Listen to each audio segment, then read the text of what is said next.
Kemenyan itu zaman dahulu nih ya, setahu saya waktu kecil ya memanggil-manggil apa mau usir setan, apa mau selamatan. Untuk komunikasi dan untuk acara-acara ritual-ritual juga.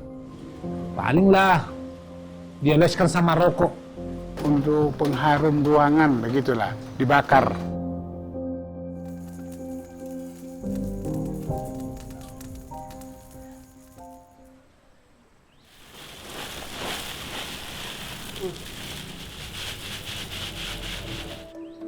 Benda berbentuk kerikil ataupun bongkahan ini adalah kemenyan, atau kata lainnya adalah buhur. Aromanya yang harum mengundang banyak orang untuk memanfaatkannya. Namun bagi masyarakat umum, kemenyan dikenal sebatas fungsinya sebagai aromaterapi, dianggap sarana spiritual atau mistis. Selain itu, difungsikan sebagai sarana ritual beribadah dan adat. Itu tidak salah. Namun, apakah hanya sebatas itu fungsi dan peran kemenyan?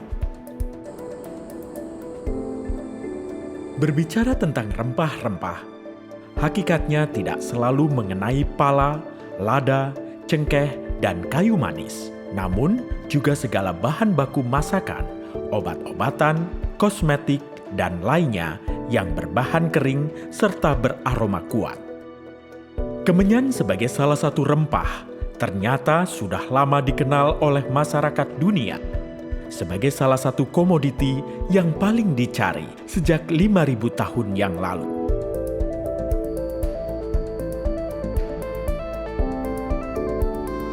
Kemenyan atau benzoin adalah getah berbentuk lilin yang berbau wangi. Pohon endemik Indonesia ini berasal dari pohon bergenus Strirap yang berbeda dengan negara lainnya seperti Yaman, India, dan Afrika yang berasal dari tanaman Boswellia. Selain kristalnya digunakan sebagai bahan baku dupa dan makanan, minyaknya dipakai untuk bahan baku obat-obatan, kosmetik, dan parfum. Pohon kemenyan hidup subur di iklim yang lembab, bersama tanaman penunjang lainnya di hutan Sumatera, Jawa, Bali, dan Kalimantan. Ada 4 varietas yang mempunyai nilai ekonomis, yaitu kemenyan toba atau sumatrana, kemenyan durame, kemenyan bulu, dan kemenyan siam.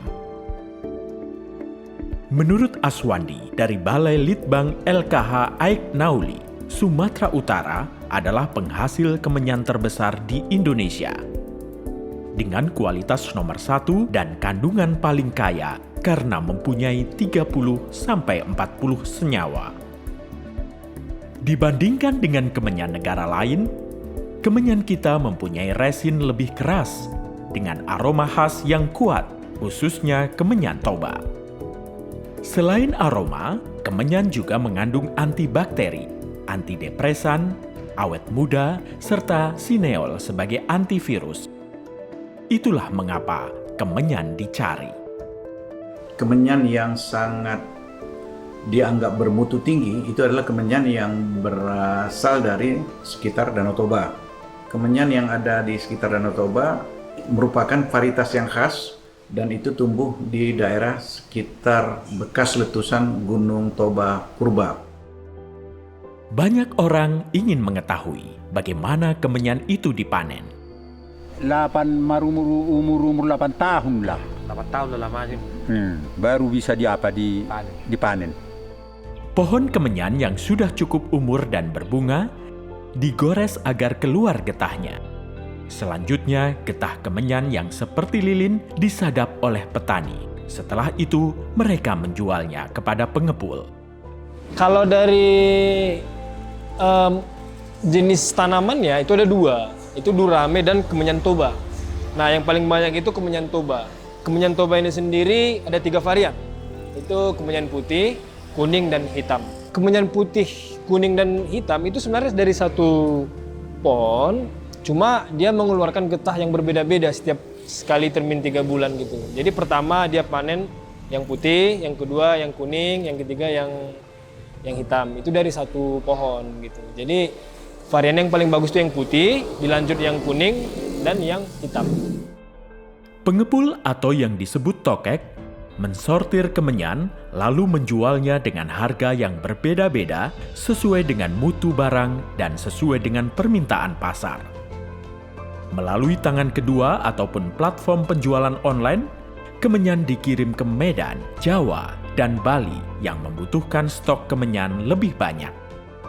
Tidak hanya memenuhi permintaan dari dalam negeri, kemenyan toba pun diekspor ke India, Cina, Prancis, serta negara lainnya.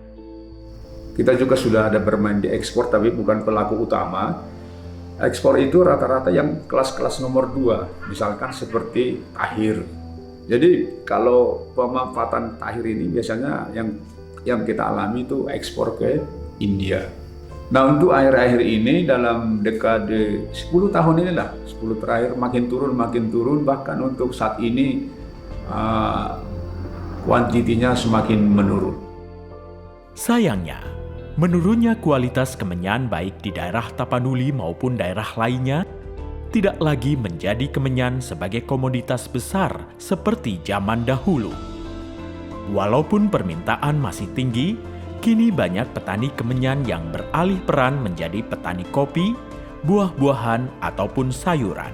Bahkan, pada beberapa kasus, hutan habitat kemenyan dialihfungsikan sepihak menjadi perkebunan sawit dan perkebunan lainnya yang dianggap lebih menguntungkan. Saat kita menelusuri kembali jejak jalur rempah Nusantara, di mana kemenyan berada di dalamnya, membuat kita tersadar, akankah masa kejayaan kemenyan bisa kembali?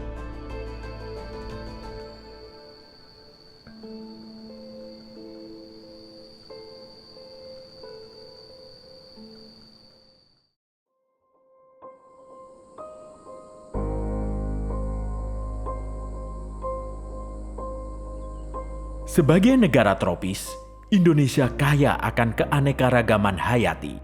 Rempah-rempah Nusantara pernah menjadi komoditi primadona yang banyak diburu oleh pedagang dari negeri jauh.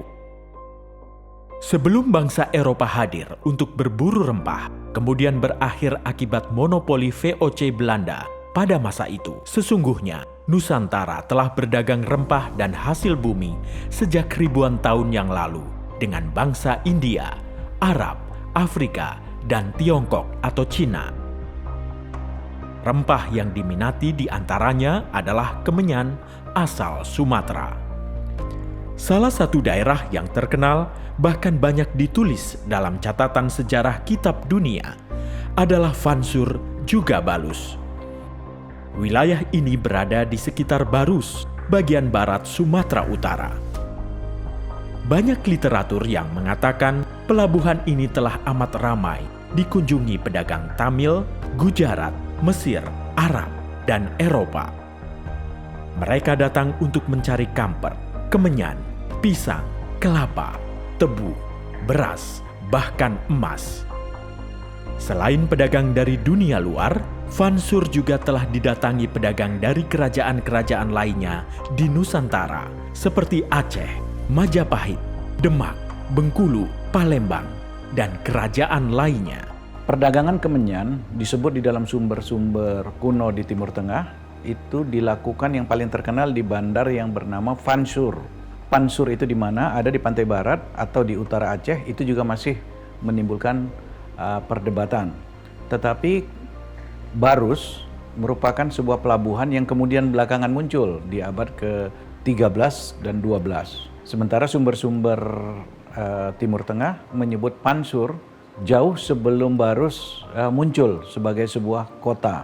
Oleh karena itu, para ahli berusaha untuk mencari di mana sebetulnya Vansur yang disebut-sebut di dalam sumber-sumber Timur Tengah. Pada tahun 1873, ditemukan prasasti Labu Tua dalam bahasa Tamil berangka 1088 Masehi. Adapun prasasti ini mengenai adanya perserikatan dagang suku Tamil di daerah Barus. Baru-baru ini ditemukan jejak-jejak koin Umayyah dan Abbasiyah abad ke-7 Masehi atau abad pertama Hijriah di pantai barat Sumatera. Dan ini masih di kawasan Provinsi Sumatera Utara, kira-kira 65 km di barat Barus. Jadi 65 km dari Barus itu ada kecamatan Badiri namanya. Di sana ditemukan jejak kuno yang berkaitan dengan perdagangan, penggunaan mata uang Pandias dari India atau koin Umayyah dan Abbasiyah serta koin Cina dari abad ke-8. Diperkirakan temuan-temuan koin itu juga berkaitan dengan perdagangan rempah-rempah kuno di pantai barat Sumatera Utara. Sendok ini diambil untuk mengambil kemenyan. Kenapa dia panjang? Karena supaya tangan itu tidak kena api yang panas atau bara api, sehingga dia bisa seperti ini. Ya. Nah, ini ditemukan dalam jumlah yang sangat banyak di pantai barat Sumatera. Jadi ini berkaitan dengan ritual-ritual kuno menggunakan kemenyan. Perdagangan rempah dengan komoditi dari Damar seperti kemenyan dan kamper tidak hanya diperdagangkan oleh pedagang-pedagang luar Nusantara, tetapi juga oleh pedagang dari Sriwijaya dan pedagang dari Majapahit lewat jalur maritim. Kapal Jawa terbesar dan canggih di dunia pada saat itu yang dikenal dengan nama Jung Jawa adalah kapal cepat yang bisa memuat hingga 10.000 kargo yang sudah berlayar sebelum abad ketiga, membawa rempah dan hasil bumi lainnya. Kapal ini berlayar ke Cina, Afrika, hingga ke Semenanjung Arab.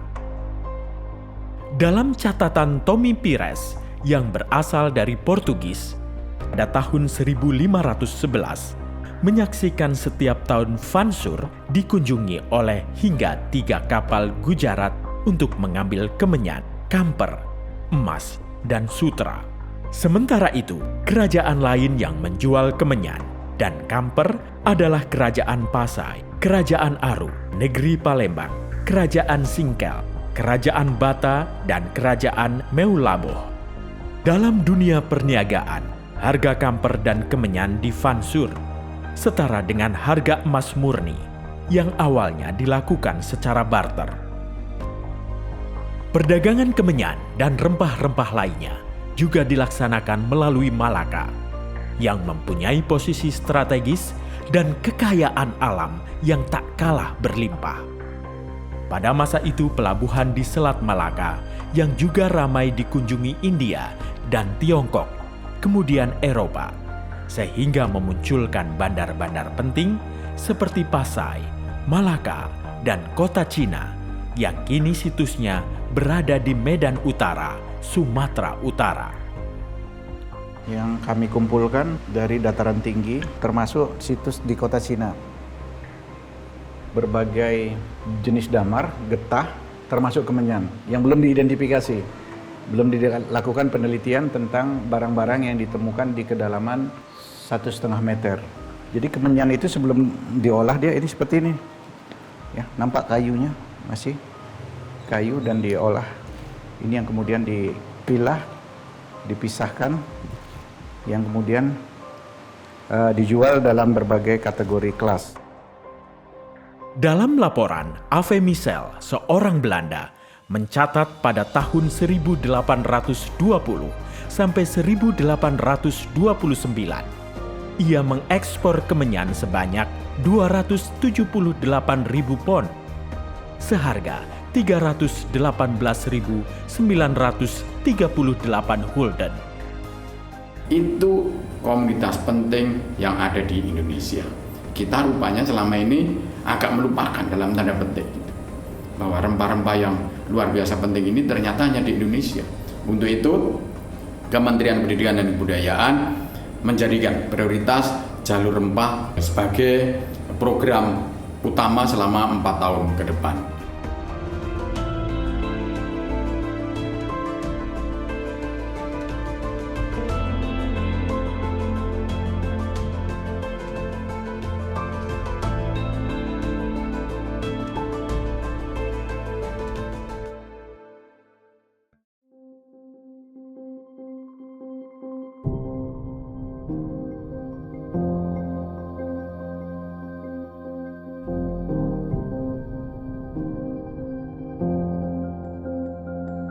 Keharuman kemenyan Indonesia, khususnya dari Tapanuli, Sumatera Utara, memang sudah menggemparkan dunia sejak ribuan tahun lalu karena manfaatnya yang luar biasa.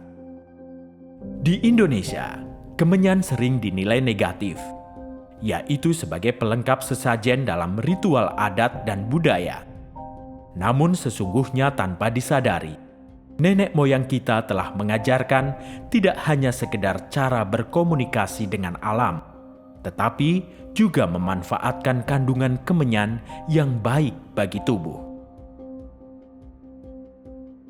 Di banyak kesenian tradisional, kemenyan kerap digunakan.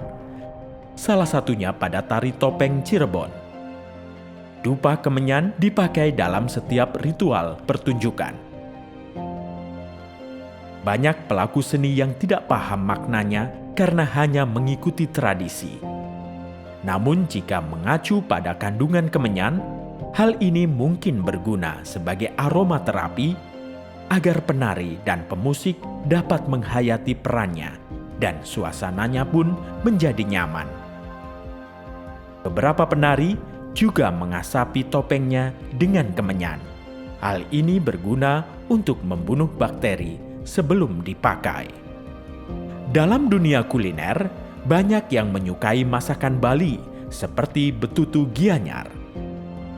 Masakan ini nikmat dan kaya akan rempah yang salah satu bumbunya adalah kemenyan yang akan memberikan sensasi hangat pada masakan tersebut. Selain resinnya yang bermanfaat, asap kemenyan tidak hanya sebagai bahan baku suatu produk, namun bisa juga menjadi alat komunikasi. Termasuk manusia itu bisa kumpul gara-gara kemenyan pada zaman dan intinya sih untuk orang-orang kumpul itu ketika orang mencium bau ada apa ini, ada acara apa dikumpul. Banyak orang mengenal desa Trunyan, Bali karena tradisi dalam menaruh jenazah di bawah pohon kemenyan. Walaupun lambat laun jenazah itu membusuk lalu mengering, namun tidak ada bau busuk yang tercium. Hal itu membuktikan antibakteri pada kemenyan tidak hanya di getah, tetapi juga di batang, akar, dan daunnya. Jika kembali ke masa Firaun Mesir, tidak hanya kamper barus yang digunakan, namun kemenyan Sumatera juga dipakai dalam pemujaan terhadap dewa serta memumifikasi. Pada proses pemumian, dupa dipakai untuk mengasapi mumi dan ruangan guna memurnikan udara dari bakteri. Itulah mengapa mumi menjadi awet selama berabad-abad. Saat ini, masyarakat kita mengenal buhur. Dupa wewangian dari kemenyan baik berasal dari Arab maupun dari negeri sendiri. Dupa ini banyak dipakai saat mengaji ataupun ketika ada acara-acara besar keagamaan Islam. Selain itu, buhur digunakan di Mekah sebagai aromaterapi. Fungsinya agar otak santai, namun meningkatkan konsentrasi dalam menjalankan ibadah. Berabad-abad yang lalu, perdagangan kemenyan di Arab dikenal dengan sebutan Luban Jawi. Luban Jawi berarti kemenyan Jawa, walaupun sebenarnya berasal dari tanah Tapanuli. Pada abad ke-10, Ibnu Sina, seorang tabib Arab, memakai luban Jawi untuk mengobati penyakit kulit, disentri, tumor, dan diare, bahkan sebagai bahan baku terbaik untuk menambal gigi. Dalam tradisi Kristen, dan itu disebut di dalam Bible, kemenyan merupakan satu dari tanaman atau komoditi yang dipersembahkan kepada Yesus pada saat Yesus lahir oleh orang dari Majus. Siapa itu orang dari Majus? Itu masih menimbulkan perdebatan. Apakah itu orang-orang Persia misalnya? Ya. Tetapi ada kemenyan yang dipersembahkan pada saat Yesus lahir. Ini memperlihatkan bahwa kemenyan merupakan tanaman yang sudah dikenal jauh sebelum Masehi di Timur Tengah. Minyak benzoin sebenarnya telah lama dipakai dalam industri parfum. Salah satunya Baccara Le Larme Sacre de Thebe yang saat ini dibanderol seharga $6.800 Amerika, sekitar atau setara dengan 96 juta rupiah. Namun Indonesia pun mampu menciptakan parfum bertaraf internasional dengan bahan baku minyak kemenyan melalui penelitian Cut Rislani dan Aswandi dari Balai Litbang Lingkungan Hidup dan Perhutanan Aik Nauli, Sumatera Utara. Parfum tersebut diberi nama Tobarium, namun stoknya masih terbatas. Dalam industri obat dan kosmetika yang berbahan benzoin atau kemenyan, kini banyak ditemui di pasaran karena memang manfaatnya yang luar biasa. Bahkan dalam kehidupan sehari-hari, mungkin kita pernah memakainya, seperti obat jerawat untuk peremajaan kulit dan lain sebagainya. Begitu banyak manfaat kemenyan dalam kehidupan manusia di segala aspek yang tidak disadari banyak orang, karena memakai nama lain seperti buhur atau benzoin. Bahkan seringkali dikucilkan karena kemenyan dianggap tidak modern atau dianggap menyalahi aturan agama tertentu. Rempah-rempah Indonesia sesungguhnya telah mengisi urat nadi peradaban dunia dari masa ke masa lewat perdagangan dunia, jalur rempah. Dan yang penting adalah bagaimana rempah-rempah dan jalurnya ini bisa dimanfaatkan oleh masyarakat. Untuk itu, ini perlu sebuah gerakan yang melibatkan masyarakat, pemerintah daerah, dan juga pemerintah pusat. Jadi bersama-sama, jalur rempah bisa dimanfaatkan untuk penguatan pendidikan karakter, untuk peningkatan ekonomi, untuk diplomasi budaya.